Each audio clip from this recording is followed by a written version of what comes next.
অন্য পুরুষের বুকে শুয়ে থাকা নারী কিভাবে বুঝবে ফেলে আসা পুরুষের বুকের যন্ত্রণাটা?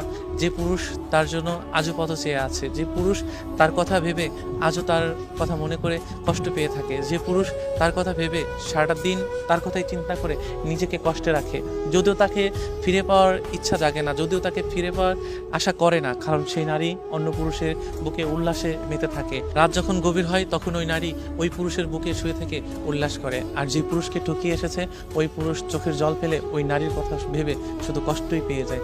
আসলে কি জানেন, আমরা শুধু ওই মানুষটার কথাই ভেবে যাই যে মানুষটা বেইমানি করে আমাদের কাছ থেকে চলে যায়। আমরা কখনো চিন্তা করি না যে আসলে ওই মানুষটা আমার সাথে বেইমানি করেছে, আমি কেন বেইমানি করতে পারলাম না।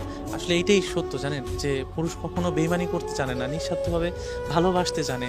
কারণ যে নারীটা অন্যের বুকে উল্লাস করছে, দেখেন ওই নারীটাও কিন্তু কোনো একটা সময় ওই পুরুষকে কথা দিয়ে এসেছে যে আমি তোমার সারা জীবন হয়ে থাকবো, আমি তোমাকে ছাড়া কখনো কোথাও যাব না। একটা সময় হাত ধরে কিন্তু ওই মানুষটা কথা দিয়েছে, কিন্তু দেখেন আজ ওই মানুষটা অন্য পুরুষের কাছে।